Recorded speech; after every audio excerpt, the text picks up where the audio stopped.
आता काय आणि कसं सांगायचं तुम्हाला? आमच्या वेळेस असं बिलकुल नव्हतं. अहो, आई-वडिलांचा धाक होता आणि आजी-आजोबांचे संस्कार होते आमच्यावर. 7च्या आत घरात म्हणजे 7च्या आत घरात. त्यानंतर कोणाचीच हिंमत नसायची. काय बिशाद होती त्यांचा शब्द ओलांडून जायची, नाहीतर आत्ताची पिढी.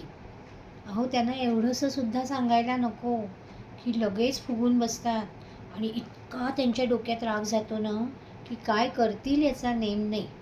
अहो, संयम नावाचा प्रकारच नाही राहिला आहे.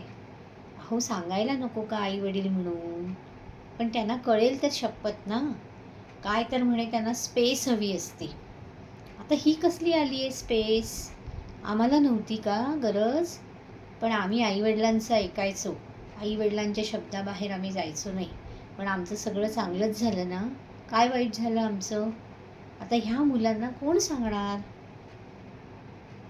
आजकालची पिढी वाया गेली म्हणावं तर तेही म्हणू शकत नाही.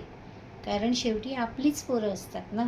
त्यांना समजावणं काम हे आपलंच आहे. थोडं ऐकत नाहीत हे खरं, पण आता आपल्यालाच पेशन्स म्हणजे संयम ठेवायला हवा आणि त्यांच्या कलाकलाने घेत त्यांच्याप्रमाणे वागायला हवं आणि मग त्यांच्या चुका सुधारून त्यांच्यामध्ये सुधारणा व्हायला हवी. बघूया जमतंय का?